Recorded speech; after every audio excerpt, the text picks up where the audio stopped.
As mobilizações dos estudantes contra as medidas de destruição da educação brasileira iniciaram na segunda-feira, dia 6, no Rio de Janeiro. Uma semana antes, o MEC havia divulgado o corte de 30% no repasse dos recursos para todas as universidades federais. A Universidade Federal Fronteira Sul, a UFFS, divulgou uma nota alertando a comunidade sobre o bloqueio de recursos, que representa o desmonte de um patrimônio da sociedade brasileira responsável por 90% da produção do conhecimento científico do país. A nossa equipe conversou com o diretor-geral do Instituto Federal de Santa Catarina, o IFSC, campus de São Miguel do Oeste, o qual falou inclusive sobre o fechamento do campus caso a medida de corte seja mantida. O principal objetivo do Instituto Federal é vir trazer, até onde ele chega, junto com a comunidade, uma formação cidadã e uma formação para o trabalho.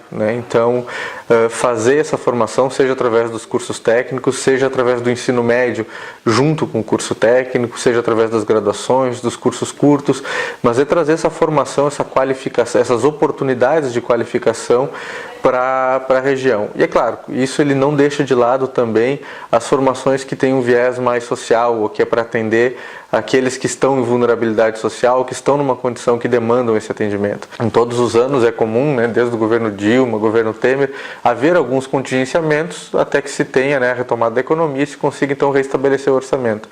Mas um contingenciamento ocorrido agora, já passado um quadrimestre aí do ano, que recolhe 30% do nosso orçamento, ele é muito drástico. Nosso orçamento aqui por volta de R$2 milhões, 2 milhões e 6. Desse orçamento, por volta de 1.160.000 é só para a gente se manter. O contingenciamento da forma que foi feita no custeio, ele vai nos deixar até o final do ano, recebendo tudo, R$1.060.000. Ou seja, só para pagar as contas faltaria R$100 mil.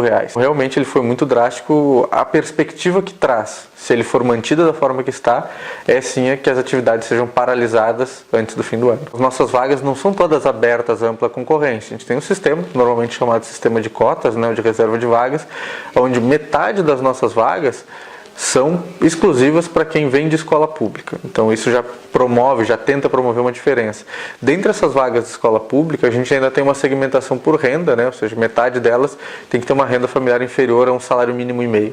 Então a intenção com isso é justamente trazer pessoas que normalmente não estariam participando desse processo, se capacitando, para tentar promover essa mudança na realidade social. E é algo que acredito não só no IFSC, mas nas instituições federais do país vem acontecendo. E se a gente olhar os dados do Censo da Educação Superior, mais de 1/3 daqueles que estão se formando em cursos de nível superior hoje no país vêm de famílias onde eles são a primeira pessoa da família a chegar ao ensino superior. Então, essa reserva de vagas, essa interiorização, essa expansão de vagas, ela está promovendo sim uma mudança. Está fazendo com que pessoas que não tinham acesso, que não vislumbravam no seu futuro ter uma formação superior, uma formação profissional vinculada a esse nível, elas consigam ter, elas mudem a trajetória da família, e a gente acredita que isso, é claro, acaba resultando numa mudança social também. Os primeiros a serem impactados acabam sendo justamente aqueles que mais precisam, aqueles que estão mais afastados desse processo. Quando a gente fala de mudança mesmo, quando a gente fala de oferta, de oportunidade de educação, a gente está falando de um projeto de país, de um projeto de região, como é que a gente quer ver esse país no futuro. E se a gente quer que o país cresça com todo mundo, a oportunidade tem que ser para todos também. Não dá para a gente aceitar simplesmente reduzir a oportunidade, limitar, voltar a um modelo que a gente teve durante muito tempo, que era elitista e centrado. A gente cresceu muito expandindo a oportunidade, trazendo pessoas, incluindo aqueles que não tinham essa oportunidade. Não é o momento da gente aceitar agora, por uma situação financeira, econômica, algo assim, simplesmente voltar atrás e aceitar que a gente não pode continuar avançando na direção que a gente estava. Então é importante que essa luta, esse querer fazer, ele seja um querer de todo mundo que acredita que realmente a educação é um caminho e um caminho de mudança na sociedade para melhor. O ministro da Educação, Abraham Weintraub, negou durante a audiência da Comissão de Educação, Cultura e Esporte que haja corte de recursos.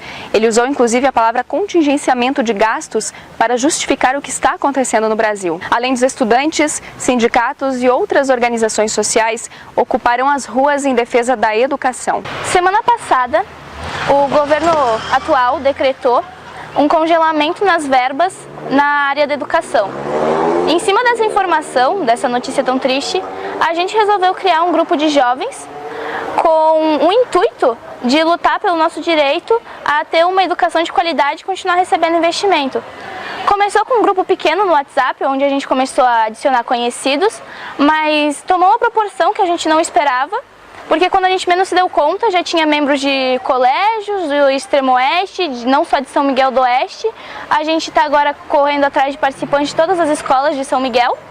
E no dia 15, no dia em que o país inteiro pretende parar em nome da educação, para ir às ruas, reivindicar nosso direito, a gente resolveu colocar São Miguel do Oeste junto nesse meio de campo, para mostrar que nós, os estudantes do Oeste Catarinense, a gente também está preocupado com nossos direitos de educação e a gente também pretende lutar em cima disso e mostrar que a gente também está nessa, junto com todo o Brasil e todos os estudantes dessa nação. Nós, estudantes, a gente está num luto pela educação, porque tantos amigos, tantos conhecidos que se preparavam para estudar ou que já estavam lá, não sabem mais o que vão fazer, não sabem se o colégio vai manter, pretendo fazer o vestibular, pretendo fazer o Enem, mas eu não sei se até o fim, a conclusão dessa prova, eu ainda vou ter uma universidade para estudar. Eu queria convidar vocês para se juntarem a essa luta, porque eu acho importante nós se unirmos e lutarmos pelo que nós temos direito de uma educação gratuita e de qualidade, em que, por exemplo, o meu colégio, o Colégio São Miguel,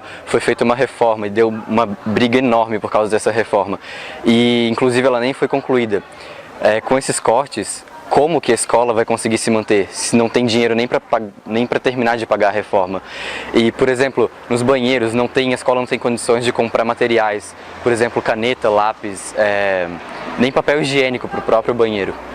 Então, está bem complicada essa situação. E, inclusive, os cortes para as escolas básicas foi maior do que a dos institutos federais, foi de 41%.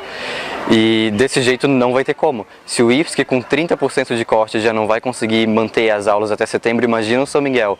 E imagina uma cidade com somente colégios particulares. A população não tem dinheiro para pagar.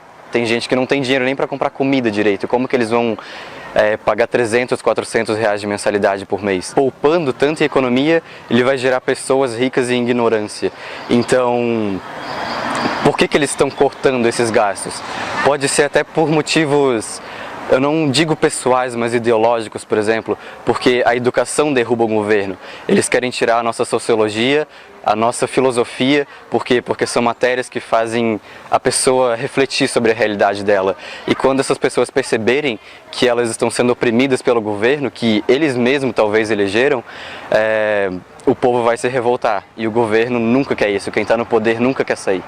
Esse é o problema. Então nós, estudantes, professores, defensores da educação brasileira, a gente quer fazer um convite a toda a comunidade em geral, de no dia 15 de maio, quarta-feira que vem, se juntar conosco nessa luta, que numa manifestação que vai começar ali na praça próxima ao INSS e vai até a Botaro Daniel, como um meio de manifestar essa nossa necessidade de mostrar que o que o governo está fazendo agora não está sendo legal e que a gente vai sair prejudicado e que a gente vai lutar até o fim. Então você que está disposto a se envolver conosco nessa causa, a gente vai esperar, sinta-se acolhido e bem-vindo a participar conosco no dia 15, ali na praça próxima ao INSS.